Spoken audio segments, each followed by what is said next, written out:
Hello there, everyone, and welcome back to the Real Life Process podcast. I'm the founder and creator, Teresa McCloy, and I am here today to share with you more from our series on the Enneagram.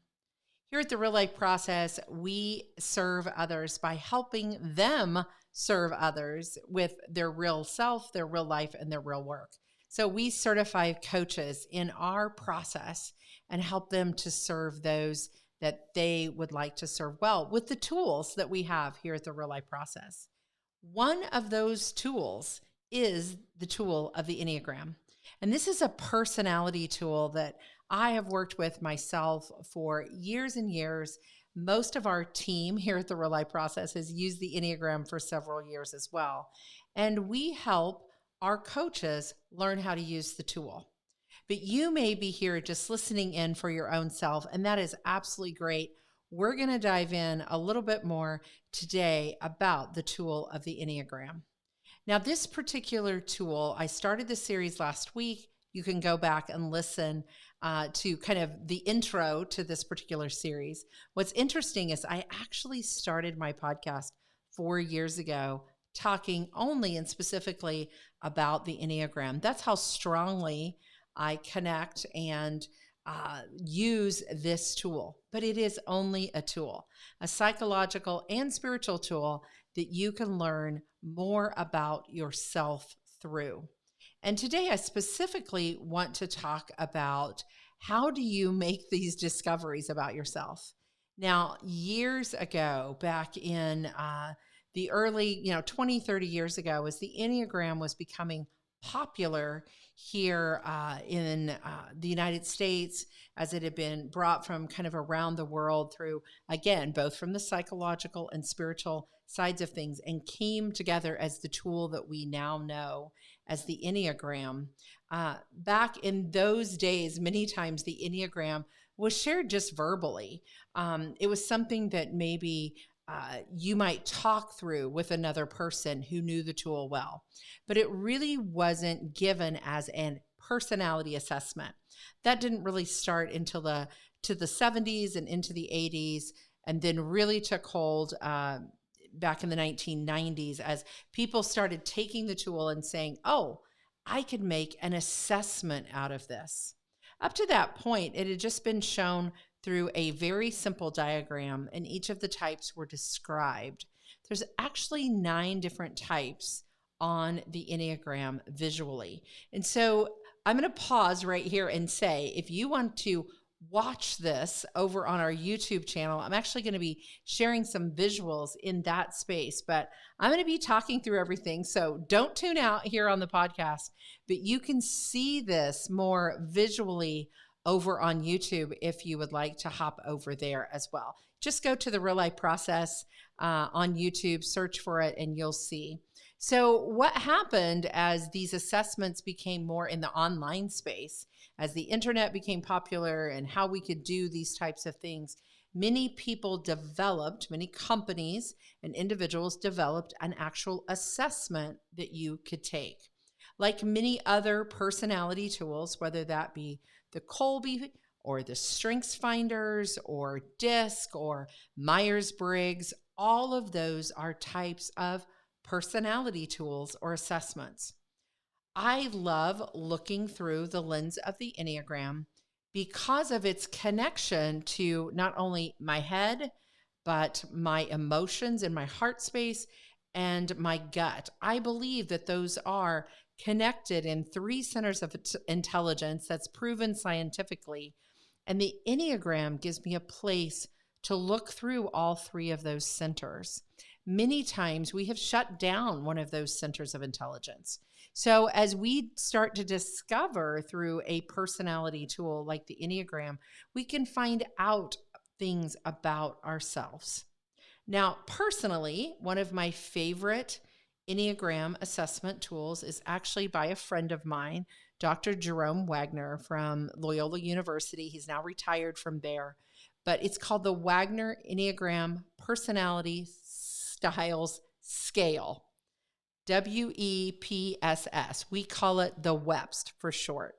It's one of my favorite assessment tools because I feel that it is very, very accurate in how it gives back the results of finding your Enneagram type is often what it's called. Some people call it your style.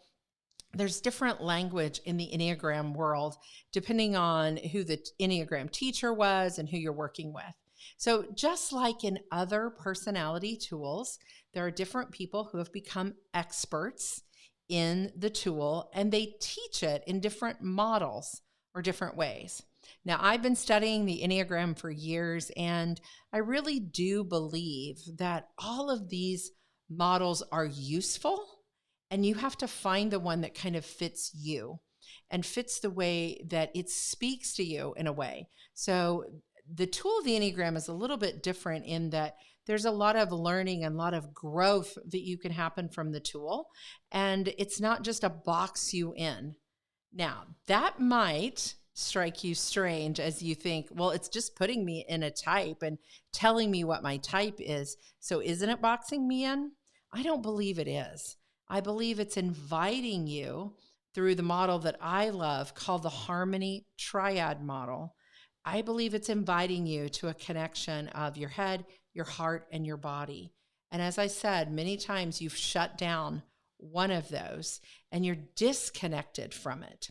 And so when we look at this circle with these 9 numbers around it, they're actually divided into those 3 centers: the body or gut center, the heart or the emotional center, the feeling center, and the head, the thinking center. And when you take an assessment, again, we love the Wagner assessment. That is the one that we use. And then the way we do it is we give you the link to take the assessment. We get back your results and we package those up and send those back to you. I'll have a link to do that here at the end of the call, and it will also be in our show notes if you'd like to take the Enneagram or take it through the Harmony model. But these 3 centers of intelligence, the instinctual triad, the feeling triad, the thinking triad, that head, heart, body connection. When you get an assessment back from a personality tool or a personality assessment through the Enneagram, you're going to end up being what I call your home base. Your home base is going to be how you instinctually lean in from one of those centers. Some of us are body types. The types of the 8, 9, and 1 really connect into that body type. The type 2s, 3s, and 4s really connect into the feeling type. And the 5s, 6, and 7s really connect, react, and act from the head type, the thinking type, the thinking triad. And so that's just your home base. That's just how you normally would show up in the world. It doesn't mean that you don't have a head or you don't have a body or you don't have a heart. It just means that that's the natural tendency that you lean towards. And you're driven by that in more ways. You respond or you're driven there first. It's like, wow, that's the first place I come from. I come from an emotional state, or I come from a body state of a fixation of, power and control. I come from the thinking space with more of a motivation and fixation on security and survival. Or I come from a motivation in the heart space more for approval and affection. And again, you can see this diagram that I'm talking through. This is actually a page from our packet that I'm showing over on the YouTube channel. And so just that information alone is so valuable. So I can only talk through my own lens, but when I discovered that I was a type 3 several years ago, I realized, and this is typical of a type 3, that I was very much driven from the feeling side of things. But actually what was interesting was, more than anything, I shut down my feelings, which is typical of a 3. They got in the way of me getting things done. Because what's interesting about each of our types, each of our styles around this circle, is they all have a way of being in the world. They all have a way of connecting to the world through certain words or certain ways. And so for the type 3, let me get back to that page. We show up as very effective and very much from the effective side of things. That's what the gift that we bring to the world if we're in our authentic behavior. But let me share just verbally here and just listen to these different types and see if one just is like, whoa, that sounds like something that I would connect to. So the type 9, the very top of our circle, is the peaceful person. The gift they bring to us is the ability to be very, very peaceful and show up peaceful. Now, on their worst day, they also might avoid the conflict in a way to keep the peace. So you can see there's an authentic side, how we can be in our best day, and there is an adaptive side in our worst day. This is a very simplistic explanation, but you'll follow the pattern. So as we come around into the next body type, it's the type 1, which is the good person. They see great things in everything. It's the gift they bring is how can we make this really, really good? How can we develop it out really, really good? But in their worst, they're more in the perfectionism. If it's not good, it really has to be so far over it's perfect. As we move into the heart types, the type 2 in that emotional center is the loving person.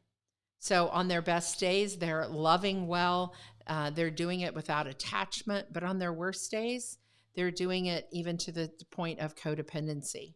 I'm over loving. I'm overgoing. The effective person, the type 3 that I talked about, is really great at figuring out how things can be simplified and be the most effective, but sometimes to the ignoring of other things and to the fear of, I'm going to fail at this. It's got to be great. It's got to be good. The original person, the 4, still in that heart space, seeing the world as individually unique, and every person is unique. Every plant is unique. Everything is creative and original, but to the point in their adaptive side where they can feel envy and if I'm not special, then nothing is special, and I need to be special. I need to be recognized in that way. The type 5 brings us wisdom, which is amazing. They bring us information and wisdom. They're starting that headspace over at the bottom of the circle, and they're starting into that, and they bring wisdom, and it's wonderful. But if they get caught in the fear of, I don't have enough information, I need to continue to research, then they're having one of their worst days ever because they're starting to spin in their head from a fear place. As we stay in that head types, the type 6s are loyal and faithful and devoted, but that faithfulness can also create a fear in them of a lack of connection and create a fear in that there's not enough for them in that connection space and that loyalty and that faithfulness and being able to let go in healthy ways. The type 7 brings us the joy and shows us joy and fun and energy. But many times on their worst days is at the expense of really being able to feel their emotions and running away from hard things and moving to the next thing that would be fun and adventuresome and joyful, and not really staying in balance with difficult things. And then our last one in the body type, the 8, 9, and 1 are in that body space, is the powerful person. We need people that are leaders and powerful and can stand up for injustice and all of those things. But there's a difference between being powerful and on their worst day, powering up and destroying relationships and not using those things well. So that kind of describes the 9 types, but you can see when you look at a diagram, what I call the harmony triad is these types connect to one another. so that they have a head, a heart, and a body connection. So an 8 is not just learning to power up and be powerful, but they're also learning to be loving and to be wise in an 8-5-2 connection. And the 9 is not just bringing peace and being peaceful, but they're also being effective in the 3 and devoted and loyal in the 6. And that is the 3-6-9 harmony, head, heart, gut connection. And the good person of the 1 is not just being good and overgoing in goodness, but they're also connecting to their creative, original side in the 4 and their joyful side in the 7. Those 3 make the head, heart, gut connection in that triad. It's one of the things I love about when someone does an assessment and does a personality profile with the Enneagram, and they find their home base, but then they also find all these other things that open up to them in this harmony triad model of, wow, I also have this other side of me that maybe I haven't discovered. It's why I love the tool of the Enneagram in coaching. I love how it opens up conversations and how it also aligns for me from a faith perspective of the love the Lord your God with all your heart, with all your mind, with all your strength. The invitation to become whole again, the invitation to do some discovery around these 3 centers. Inside of our packets, we talk about these 2 things of my authentic self and my adaptive self. You heard me say earlier, my worst day and my best day. And that's just a simple way for me to say, like, how would you show up on your best day when you are living in this flow between your head, heart, and your body? And then what happens when you get stuck somewhere and you react from a place of fear or a place of anger or a place of feeling failure or that you're not enough? And so doing an assessment gives you a starting point for discovery. And then here's another page from our packets that you get back of looking at descriptive words and language about your authentic and your adaptive sides.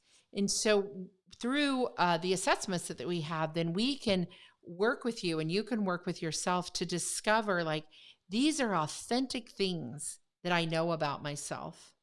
And these are adaptive behaviors that now that I know some language and awareness around them, these might be things that I want to be aware of. I want to be aware as a type 6 that I might be hyper vigilant or worrisome. I want to be aware when I'm paranoid. Or as a 9, I might want to be aware in my adaptive behaviors that I have a tendency to numb out and go to TV or social media, or I can space out, or I can become indecisive. Each of the types have ways of showing up authentically and adaptively. And we even have a free typing guide that it can give you the descriptions of all of the 9 types. We'll put that in a show notes as a link for you to get our free typing guide and a place for you to get that so you can read through all 9 types, their authentic and adaptive behaviors. But if you'd like to dive in even a little bit deeper, we really do encourage you to, if you've never worked with the tool of the Enneagram, to really think about working with taking an online assessment with the tool. And you can go to, we'll put this link in the show notes. You can go to thereallifeprocess.com, Enneagram Personality Profile Package. Now that's a big long name, so we'll put it in the show notes, but it's thereallifeprocess.com, Enneagram Personality Profile Package. And you can download and purchase for that beginning packet. It's only $79, and you can get your results back of what your home base is. And you can work through and see, where would this invite me to? If I was to look at the results of this assessment, what does it tell me about myself on my worst days and my best days? Where does it invite me to growth? Maybe you've never thought about how you connect to your body or how you connect to your heart.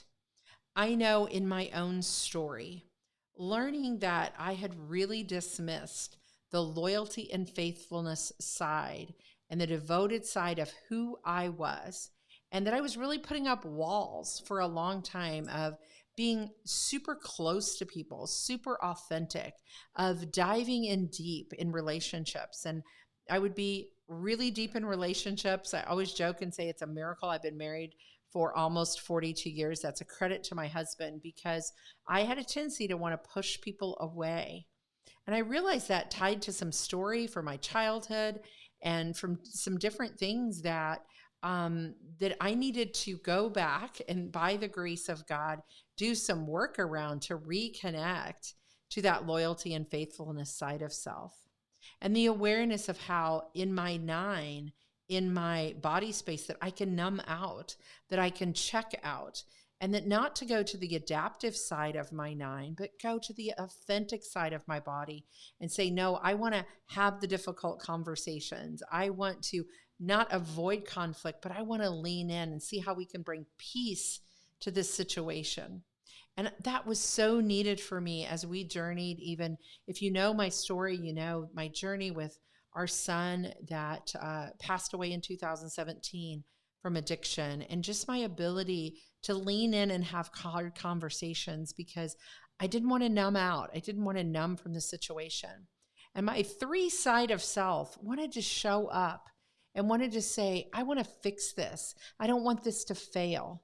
And yet I needed to move into peace and to loyalty and devotion in that. And that was why the Enneagram was so impactful for me. I don't know what it might be in your story, but I just want to invite you to take the journey.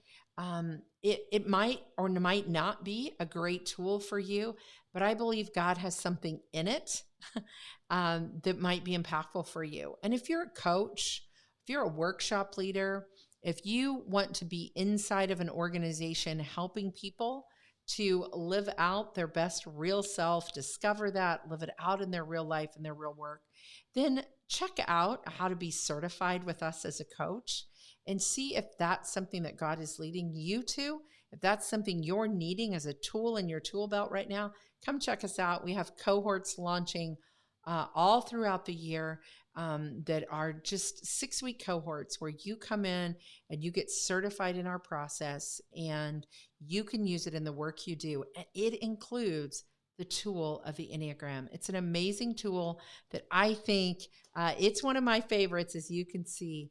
But I hope that you'll maybe discover it a little bit by either downloading our free typing guide or coming alongside and taking the assessment that we have available. Just click the links in the show notes for both of those things. And we hope to see you back next week. We're going to dive even deeper with this tool right here on the Real Life Process podcast. And just remember too, as I close out every episode, as I have ever since we started 4 years ago, that one of the things the Enneagram taught me is that every ordinary day really does have an extraordinary moment in it. You just have to look for it. So go out and discover, and maybe it's through the tool of the Enneagram. We'll be back next week with more from the Real Life Process podcast.